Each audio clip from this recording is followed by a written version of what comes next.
What is going on, ladies and gentlemen? It's your old pal CHH here. Today we're back with another 10 horror Blu-rays I want you to own. And I know I say this a lot, I've got a good selection today. I'm pretty proud of the titles I picked. And I've actually got something new for once, because I can actually say that I think it's a good release. Because sometimes I try to say to myself, you know what, I try to put some new stuff in there, Christian, because it's one thing for people to be like, okay, let me get on Amazon and get this. But every now and again, I want people to be able to go, let me go to the store and get that. If they're so inclined to pick it up, that is. So why don't we go ahead and just get right into it, guys. This is no particular order. These are obviously all titles I recommend, because if you caught, it's either the last video I did or before, or maybe it hasn't dropped yet, but there's a series I'm doing called Lost Titles from my horror collection, where some of those I do recommend, but really it's all about showing you titles that just kind of slip through the cracks and I never did reviews on, or never did in updates to tell you guys about. So that's the purpose of that series. It's not the same thing. It's kind of the same thing, but it's not the same thing. Alright guys, let's get started. Alright, the first title that I want you to pick up. This is for all the people that aren't into found footage. Because every now and again, there's a few movies that come out in that genre that redefine it, that actually improve upon it, quite frankly.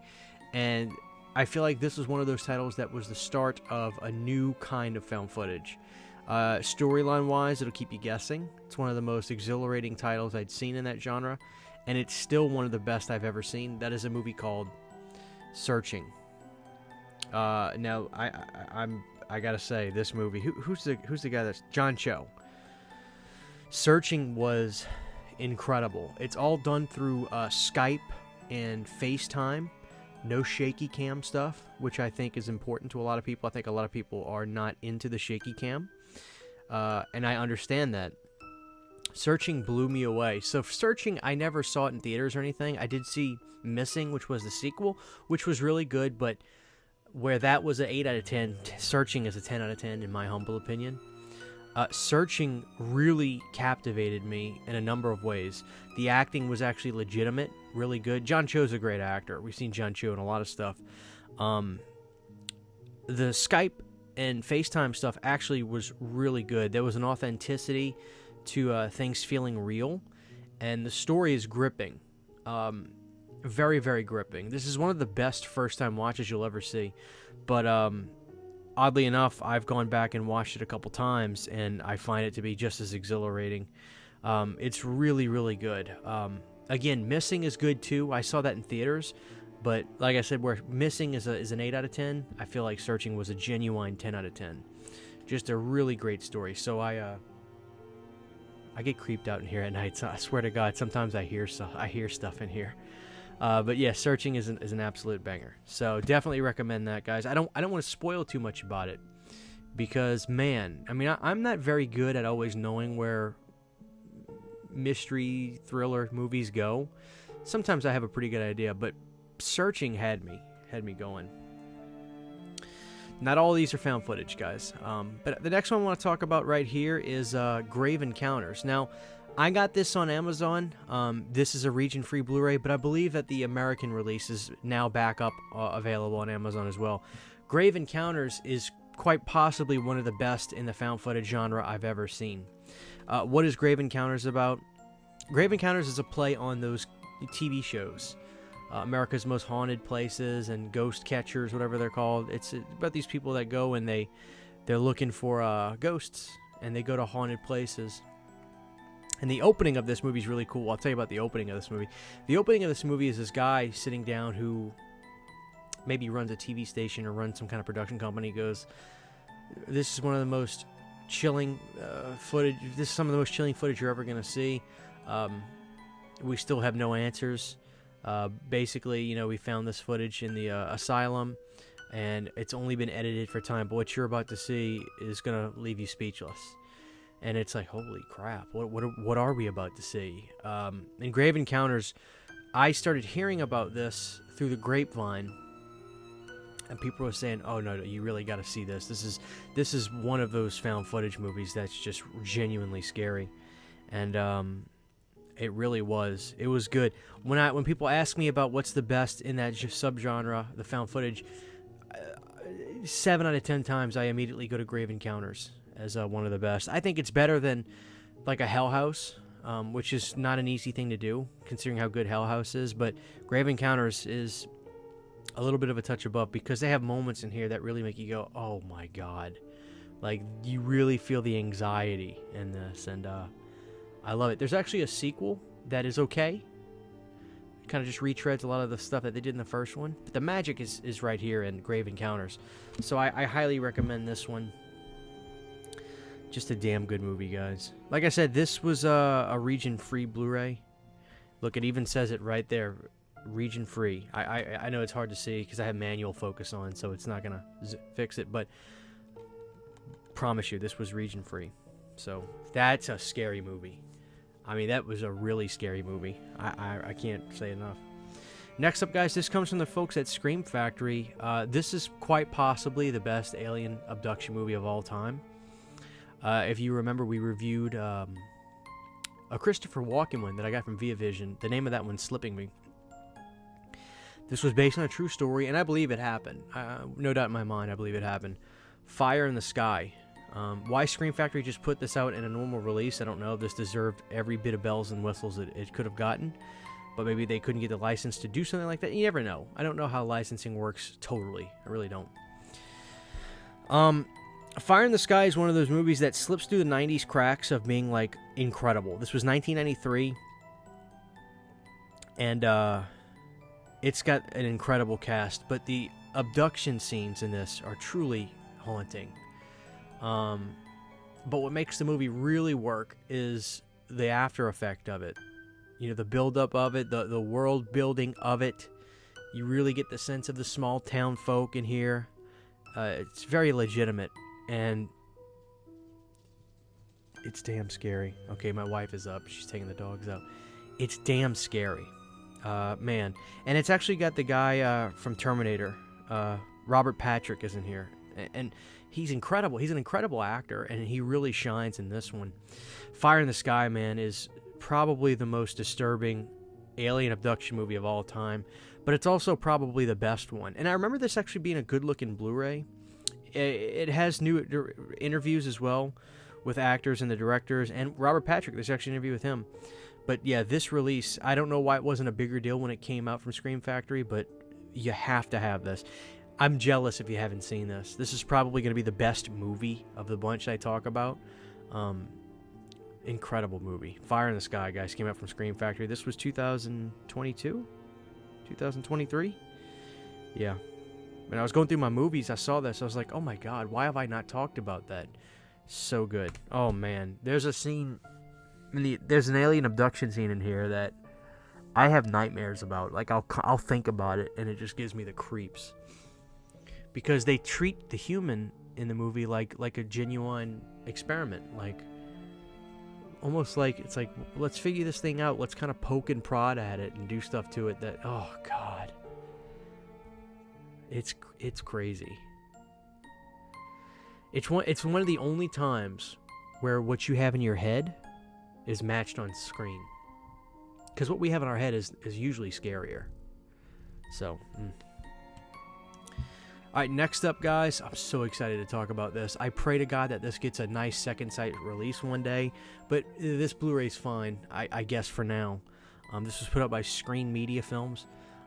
This is probably one of the best horror movies of the modern era, in my opinion. This movie blew me away. I mean, truly blew me away.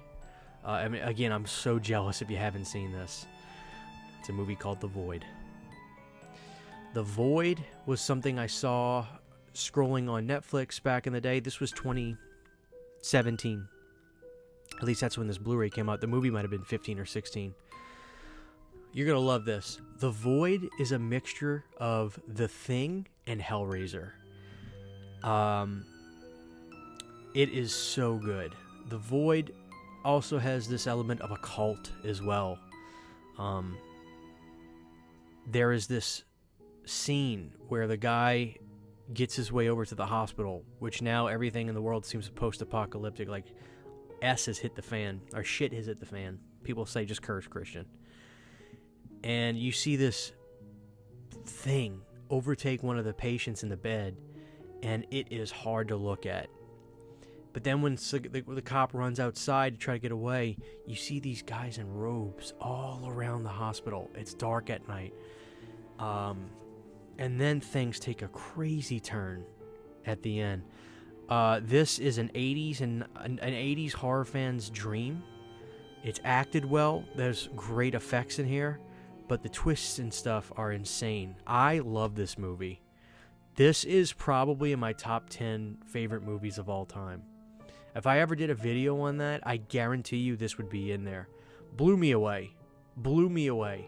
And I immediately went online to try to find the movie on Blu-ray. Luckily, I think it had just come out. By the way, this is the Strawberry Dreams Monster's really good. Incredible film. Again, I'm so jealous of the people that haven't seen this yet. Go look this up. This is going to be the one you're going to want to buy. Quite frankly, even over Fire in the Sky. Jesus Christ, I love The Void. I love it so much. Next up, guys, let's get a little Adam Green action going on. You know, when people think of Adam Green, they think of Hatchet more than likely. I'm hoping we get some sort of nice box set. I'm kind of hoping we get one more Hatchet. I think Kane's got another one in him, quite frankly. But what is my favorite Adam Green movie? You know, when I think of Adam Green, again, I go back to my love for the found footage genre. This one was really good. This is a movie called Digging Up the Marrow. Now, Digging Up the Marrow is all about the legend of these creatures that stir in the woods at night. And, you know, what's really cool about this is it's Adam Green playing himself in here. There's a sense of authenticity to it in that aspect. But you get to see legends in here like Kane Hodder being Kane Hodder in here. You get to see Mick Garris being Mick Garris. You get to see Tom Holland being Tom Holland. It's really good. It's really good. And I love seeing Kane in this. Seeing these horror people play themselves in here was really, really fun. And I think you got to watch this and give Kane credit. Kane is a good actor. I think he's really stepped up to the plate. And I know Adam Green was somebody that really gave him some of these opportunities. Kane also was in a movie where he played Ed Gein too. That's not half bad, that I like. But you know what I'm getting at is Digging Up the Marrow is my favorite Adam Green movie. Frozen's really good too, but if you ask me what's the best, I actually say it's Digging Up the Marrow. I love it. And some of the creature moments in here are genuinely creepy. This came out in 2015. And this was put out by Image or RLJ is what it says in the back. Yeah, this should be pretty cheap on Amazon. Love it. Look at the artwork for that. Digging Up the Marrow. I think you're really going to like it. So, all right, next up, guys, this is an underground sleeper. So right now, you know, Barbara Crampton has definitely had a resurgence in horror, which she so lovingly deserves. But when people ask me what is one of my favorite Barbara Crampton movies, I have 4 words. We Are Still Here. We Are Still Here is an incredibly good film. We Are Still Here actually shows Barbara Crampton in a really, really realistic light, where she plays, you know, this mom who goes through grief. I think she loses a child, and they move to a new place, trying to start a new life. But the house that they move into has some really, really dark stuff going on. And it is a good ghost movie, kind of a ghost suspenseful movie. It's really good. And even when the horror sections aren't happening, you're so invested. It's such a well-made movie. It should have been a much bigger deal, quite frankly, because I didn't hear about it until maybe I saw it on streaming, and I just happened to read it and saw Barbara's name. I was like, oh, I'll check it out. It's got Barbara in it. And I'm just like, this is one of my favorite movies she's ever done. And it's a shame, I feel, because it's just good. It's just really good. Look at that thing on the back. I think you'll really like it. And it has that really cool winter feel, too, which is a perfect kind of movie for right now, you know. She has a movie called Suitable Flesh. She was just in that came out, which I have. I think it's an H.P. Lovecraft movie. I need to watch that. But if you ask me what's one of her best movies, without a shadow of a doubt, it's We Are Still Here. Really, really, really love it. This next one's going to be the most interesting one out of all of these. I want to start out by saying this movie did not have a great reputation when it came out. And interestingly enough, the marketing for this movie was brilliant. The deadliest film ever made. It's a movie called Antrum. Okay? So when Antrum came out, people were talking about this Antrum movie. If you watch it, you're cursed, you're gonna die, things like that. And I would see reviews of this movie, and some people were saying, oh man, the hype and the build-up of this movie was so incredible, I was let down. That's what I kept hearing. I went and watched Antrum. I absolutely adored it. I really liked it. The opening of the film, with all these interviews and people talking about, have you actually seen the film? Have you heard of the legend of Antrum? And people were talking like, I know somebody that saw it. I've seen a little piece of it, and my thing started acting weird. And then they show what the movie is of Antrum, and it's this really foreboding, early 70s vibe feeling movie, and I just really enjoyed it.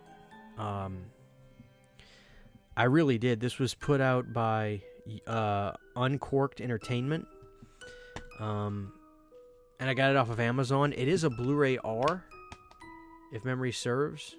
Maybe it's not. I think it is. But it's an official release. I did research. This is an official release for Antrum, the deadliest film ever made. I really enjoyed it. I really did. Maybe you can try to check it out online before purchasing it, but I agree with Rue Morgue, downright creepy. It's a foreboding film. It just makes you feel uneasy the whole time. And like I said, I just really liked it. I think the marketing was done so well that unless you saw literal Satan coming out of a portal of hell in real life, people are going to be let down. But I went into it with, just a sense of, okay, let's just see what this is going to be. And I really dug it. Check out Antrum. Please check it out. I think it's the real deal. Next up, guys, let's talk about, not found footage, but another subgenre I love, which is anthologies. I was really excited when this got announced. Nightmare Cinema. This was helmed with Mick Garris, who is producing. I believe Mick Garris produced it. I know Mick has a hand in it. He does one of the segments. This was really good because you've got Mick Garris, you've got Joe Dante in here. Who else do you have in here? Alejandro Bruges, Richard Christian Matheson, Sandra Becquerel, David Slade. Really good. Joe Dante had my favorite segment here, but this is a horror anthology series, and the opening one sets the tone so well. High energy, girl running away. She gets into this cabin. Something's after her, or someone. Real high energy, just a real fun, classic horror anthology. Really cool. I believe this premiered on Shudder as well. I think it did. But yeah, I remember when the Blu-ray was announced, I picked it up at Best Buy. Loved it. And there's a really cool segment with Mickey Rourke in here, which was just interesting. And Mickey did a good job. Mickey did a really good job on this. So, this was one of the very first Shudder-produced movies, too. Shudder had just become a real big thing. This was 2019. Love it. I revisit this maybe once a year. Really, really fun movie. So I highly put over Nightmare Cinema. Alright, guys. Moving on. Man, this was good. I bought this at a used DVD store. Ended up watching it. Produced by Oren Peli from Paranormal Activity, the Chernobyl Diaries. I'm really into the Chernobyl story. And this was good. This was really good. 10 years ago, the Ukrainian government let tourists visit the area around Chernobyl. They said it was safe. It wasn't. I don't even want to spoil much about this because I never heard of this. I know about the Chernobyl incident, but I had never seen the Chernobyl Diaries, and this was a nail-biter. Really loved it. so I'll keep this one short and sweet. You should be able to find this on, I would assume this would be easy to find on Amazon. This came out in 2012. Check it out. Chernobyl Diaries is great. And was that 10? 1, 2, 3, 4, 5, 6, 7, 8, 9. No, we got one more. What is it? Well, it's Thanksgiving, guys. Now, here's what I want to say about Thanksgiving. The truth is, I said to myself, I'm not going to get the Blu-ray. I'm going to wait. Well, my mom actually got it for me. She went to Walmart and she happened to see it, and I was talking about the movie, and she asked me if I had gotten it. And she goes, okay, well, I got it for you at Walmart. Funnily enough, I got this before it really came out. Now, when this video is available, this might already be available at the store right now. But Walmart had actually put it out a little early. But let me tell you why I think you should get this. Thanksgiving felt like an early 2010s horror film in the best ways possible. I miss that era, that time. Very fun. And I think the release actually looks early 2010s. You've got the Blu-ray staple at the top. You don't see that a lot.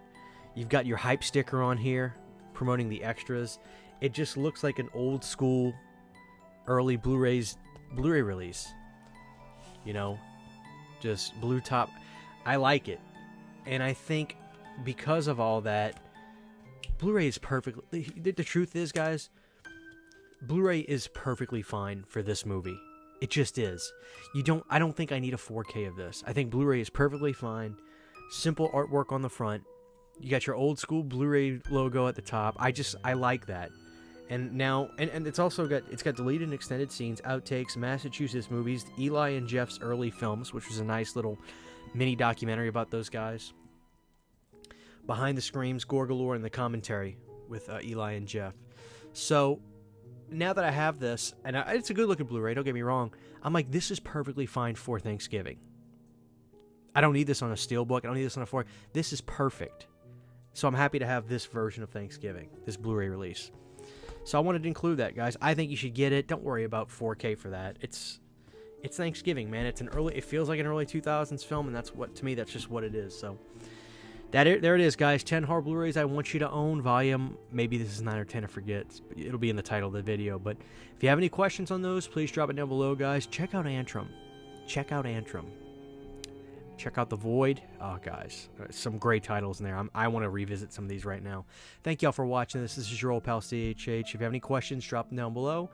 Until next time, be scary. Huge, giant thank you to all of my Patreon supporters. Without you guys, this would not be possible. To get behind-the-scenes photos, videos, music, private live streams, and much more, you can subscribe to my Patreon for as little as $1 a month. Thank you to my patrons.